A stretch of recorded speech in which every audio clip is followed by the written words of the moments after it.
Toujours problème de connexion.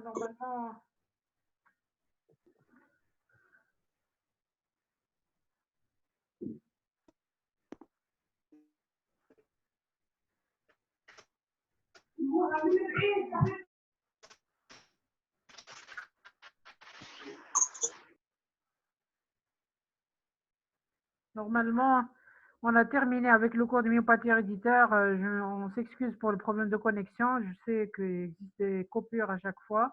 Donc, donc, si vous avez des questions, n'hésitez pas à poser, s'il vous plaît. Donc, on a fait aujourd'hui les deux premiers cours des AVC, les accidents vasculaires cérébro-ischémiques et les myopathies héréditaires.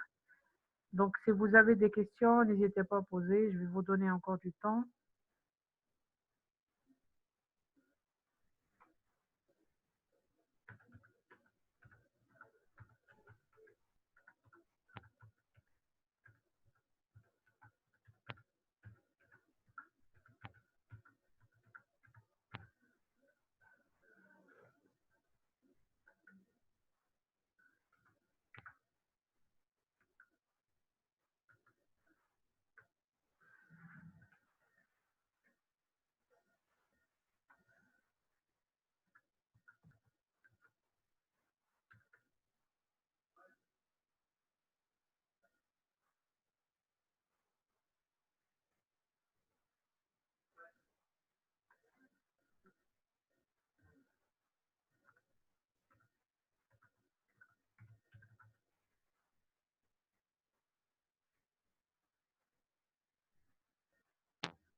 Donc, ça s'est coupé dans la partie Steinert.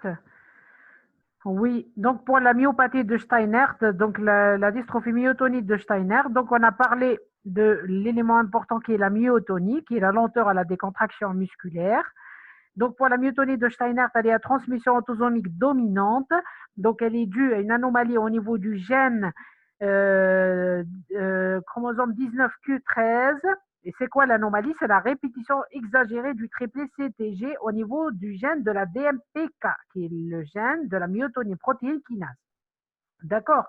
Donc, c'est une pathologie, une maladie musculaire qui commence à l'âge de, donc, qui commence à l'âge de 20 à 25 ans.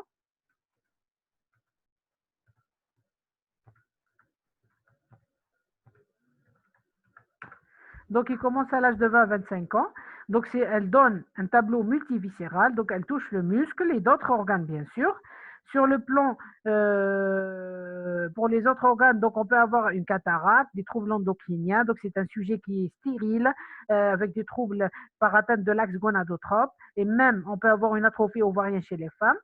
Donc, on peut avoir des troubles des phanaires avec des calvities, chute de poids, sécheresse de la peau avec des angles cassants.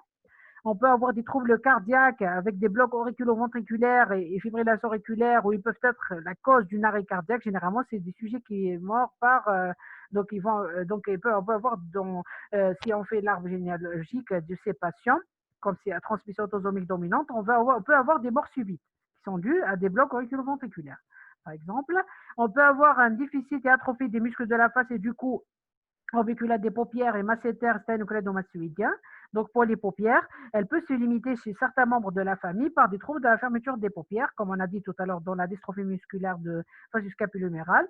Donc, on peut avoir à l'interrogatoire chez certains sujets de la famille, en faisant l'arbre généalogique, qu'il existe des membres qui éprouvent des problèmes à la fermeture des orbiculaires. D'accord?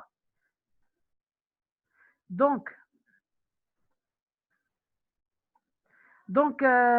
pour l'atteinte musculaire, elle est distale. Donc, elle va toucher les muscles de la loge antéro-externe des bras, de l'avant-bras et les muscles de la main. On peut avoir des formes néonatales où l'enfant va naître hypotone avec des troubles de développement musculaire et il va éprouver des troubles respiratoires et cardiaques. Et on doit chercher aussi la luxation de la hanche. Une autre forme de myotonie de Steiner, myotonie congénitale. Donc, elle est grave. Généralement, la mort survient en période périnatale, dans 50% des cas, c'est-à-dire dans les suites de l'accouchement, dans les premières, généralement première année de vie. l'hypotonie néonatale, on peut avoir un déficit intellectuel, atteinte myocardique, des troubles cardiaques et ophtalmologiques sévères et précoces. Donc, si l'enfant arrive à atteindre 2-3 ans, donc on peut avoir ce phénotype. Donc, c'est un enfant qui présente des myotonies avec des lenteurs à la décontraction. Vous voyez l'aspect de faciès caractéristique longénile. Il va éprouver des difficultés à la fermeture des paupières. Vous voyez bien le début, donc la rareté des cheveux avec l'aspect des golfes temporaux. Et pour la myotonie congénitale de Thompson, donc c'est un type qui va associer une myotonie à la hypertrophie musculaire, donc qui est diffuse. Donc on n'aura pas d'atteinte cardiaque ni respiratoire. Et un élément important pour les myotonies, et toutes les myotonies s'aggravent par le froid et s'améliorent par la chaleur et la répétition de mouvements. Donc l'anomalie dans ce cas-là est localisée sur le chromosome 7q35 et le mode de transmission est autosomique dominant. Donc ça touche le canal chlore et le canal sodium, d'où l'intérêt d'utilisation de traitements antiépileptiques qui ont un effet stabilisateur de potentiel de membrane. On peut utiliser la carbamazépine ou bien la phénetoine. Donc normalement on a terminé. Donc je vous ai refait la partie où il y avait un problème de connexion. Donc si vous avez des questions, n'hésitez pas. Donc on a terminé normalement.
Le diagnostic des dystrophies musculaires de Duchenne. Donc, je vous ai dit que ça se fait par technique d'immunofluorescence. Donc, donc, on va utiliser des anticorps antidystrophine. Vous m'avez compris. Donc, le cas où cette protéine manque, donc on n'aura pas de réaction. Donc, on n'aura pas de fluorescence. Le principe, si on utilise cette anticorps antidystrophine fluorescent, donc ça va montrer l'absence totale dans le cadre de la dystrophie de Duchenne. Mais dans la dystrophie de Becker, ça existe en faible quantité. D'accord?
Donc, pour la surveillance des dystrophies musculaires progressives, c'est la surveillance cardiaque et la surveillance respiratoire. Bien sûr, dans les formes où il existe une atteinte cardiaque et respiratoire pour prévenir le risque de décès. D'accord.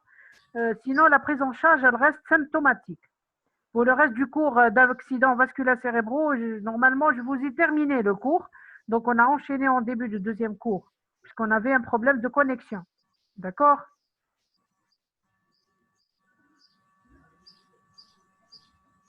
Donc, si vous avez des questions, je vous donne encore du temps. Si vous avez des questions à poser, n'hésitez pas. Malheureusement, aujourd'hui, on avait un problème de connexion. Je sais, c'est pour un début de module, c'est un peu difficile, mais on a possibilité de rattraper. Donc, on a commencé par les accidents vasculaires cérébraux. Vous allez faire tout à l'heure les thromboses veineuses cérébrales avec, donc c'est le versant veineux. D'accord. Et on a fait les myopathies héréditaires par opposition myopathie inflammatoire. Héréditaire, c'est génétiquement déterminé et myopathie inflammatoire, c'est acquis. D'accord. Si vous avez des questions, n'hésitez pas à poser. Donc, je vous donne encore, il vous reste encore un peu du temps avant de terminer la session. Donc, normalement, il nous reste un peu de 10 minutes, à peine 8 minutes.